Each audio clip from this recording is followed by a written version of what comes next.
नमस्कार फ्रेंड्स, मेरा नाम अनिरुद्ध शर्मा और आप सभी को मेरे इस चैनल पे इस वीडियो पे विजिट करने के लिए हार्दिक स्वागत है, अभिनंदन है। जैसा कि मैंने आज विभिन्न भर्तियों को लेकर एक शॉर्ट वीडियो बनाया है, जिसमें जो लेटेस्ट न्यूज़ के हिसाब से भर्तियां रखी है मैंने 10, जिनके फॉर्म फिल किए हैं या फिर उनको फर्जी तरीके से भरा गया है, जो भी फर्जी डिग्री लगी है उनको भर तो दिया है, लेकिन अब जो कर्मचारी चयन बोर्ड के द्वारा इनके ऊपर एक कार्रवाई की जा रही है, तो उसके बारे में आज अपन थोड़ी जानकारी लेते हैं। जैसा कि मैंने यहाँ टोटल 10 भर्तियां लिख रखी हैं, जिनके बारे में आज अपन बात करेंगे। तो पहले मैं बता दूं कि कर्मचारी चयन बोर्ड से एक ट्वीट हुआ था आलोक राज का, तो उसमें स्पष्ट कहा गया है कि जिन भी लोगों ने फर्जी तरीके से कोई भी फॉर्म फिल किया है या फिर फर्जी डिग्री लगा के कोई फॉर्म फिल किया है, तो उनके ऊपर क्या की जाएगी, कार्रवाई की जाएगी। अब क्या कार्रवाई की जाएगी ये भी देखते हैं। तो इसमें बिना डिग्री आवेदन अगर कर दिया होगा तो क्या होगा।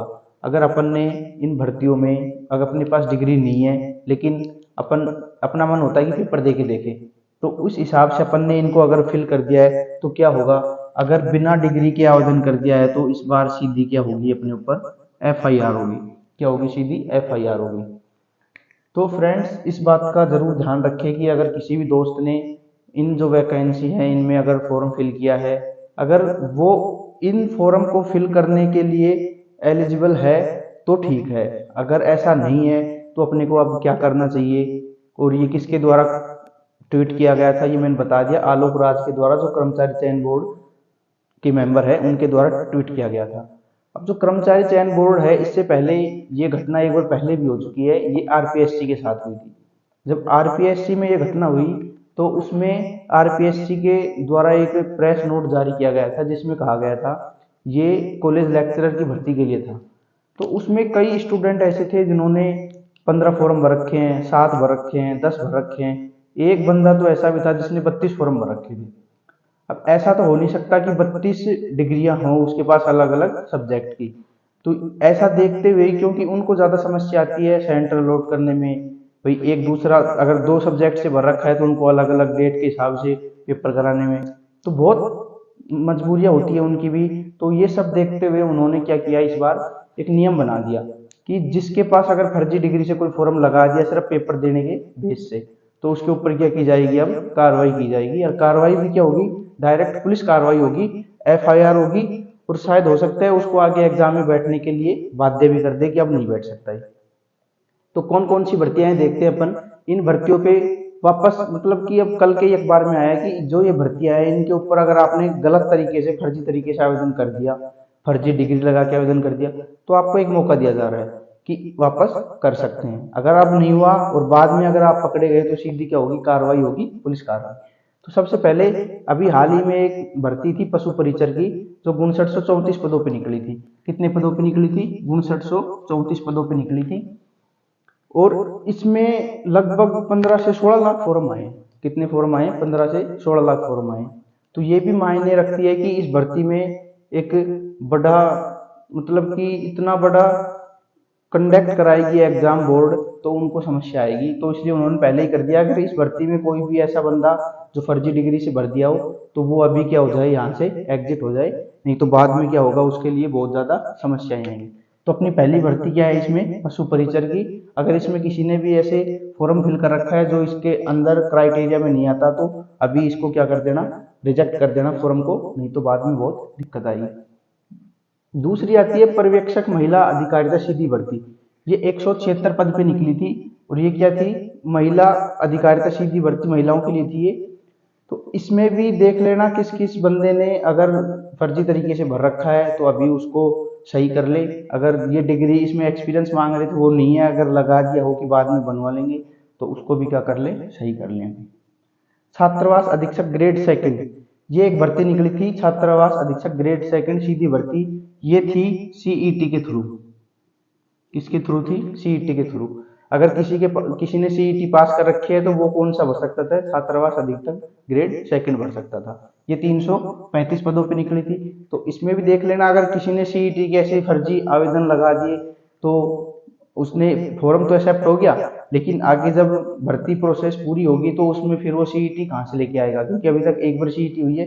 तो इसका भी ध्यान रखें, अगर इसमें भी किसी ने कोई भी फर्जी डिग्री या फर्जी तरीके से फॉर्म लगा रखा है तो उसको हटा दें।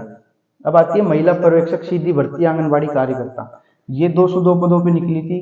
अगर इसमें महिला पर्यवेक्षक सीधी भर्ती आंगनबाड़ी कार्यकर्ताओं में जिन्होंने भी फर्जी तरीके से इसको फॉर्म फिल किया है वो अभी कैंसिल कर दे। ऐसे 4 नंबर 5वीं भर्ती कौन सी थी, छात्रावास अधीक्षक, ये थी अल्पसंख्यक मामलात विभाग वाली। ये तो कौन सी थी, लिपिक सेकंड ग्रेड वाली थी, और ये थी अल्पसंख्यक मामलात विभाग की, जो कितने पदों पर थी, 112 पदों पर।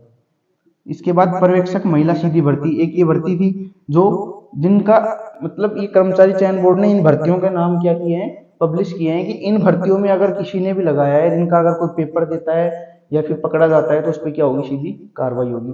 तो उसमें अपनी नेक्स्ट भर्ती आती है पर्यवेक्षक महिला सीधी भर्ती, जो कितने पदों पे थी, 209 पदों पे।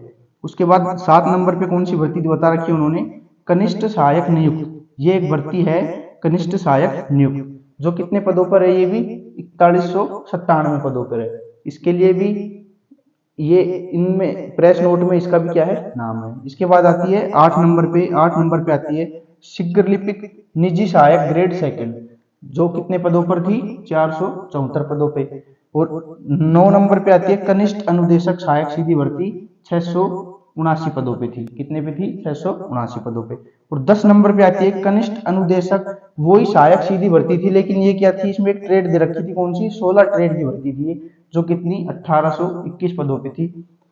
तो फ्रेंड्स एक जायज सी बात है, अपन किसी भी भर्ती में अगर जायज तरीके से जाते हैं तो अपनी कोई दिक्कत नहीं आती, लेकिन अपन फर्जी डिग्री से या फर्जी तरीके से भर के उसके अंदर एंटर तो कर सकते हैं, लेकिन क्या उसमें सक्सेस पा सकते हैं, ऐसा नहीं है। क्योंकि अब सरकार है जो इतनी भर्तियां रद्द हो चुकी, पेपर लीक हो रहे हैं, उनसे क्या है, हर भर्ती से कुछ ना कुछ नया सीख रही है कि इस बार ये चेंज कर देंगे तो सही हो जाएगा, उसमें ये चेंज कर देंगे तो सही हो जाएगा।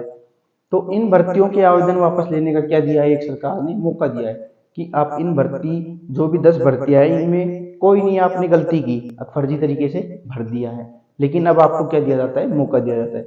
अगर अब आपने सही कर दिया तो आपके ऊपर कोई कार्रवाई नहीं होगी, लेकिन ये मौका देने के बाद भी आपने सोचा कि क्या है, सरकार तो ऐसे ही है, देख लेंगे बाद में, और फिर बाद में अगर आपके ऊपर कोई भी कार्रवाई होती है तो वो क्या है, हानिकारक हो सकती है। उसमें आपको सीधी क्या है, जेल हो सकती है, कोई सजा हो सकती है, आगे एग्जाम में ना बैठने दिया जाए, ऐसा कुछ भी प्रावधान सरकार कर सकती है।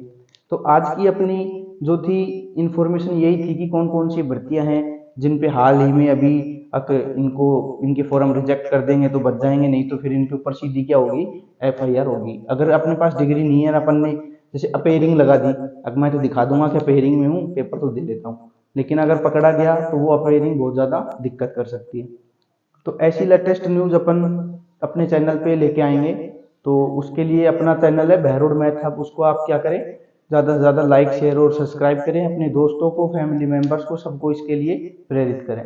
इस पे अपन एक मैथ के कंटेंट भी डालते हैं 11th-12th का, तो उसको भी अगर किसी ज़रूरतमंद को आवश्यकता हो तो उसके पास ज़रूर शेयर करें। Thank you.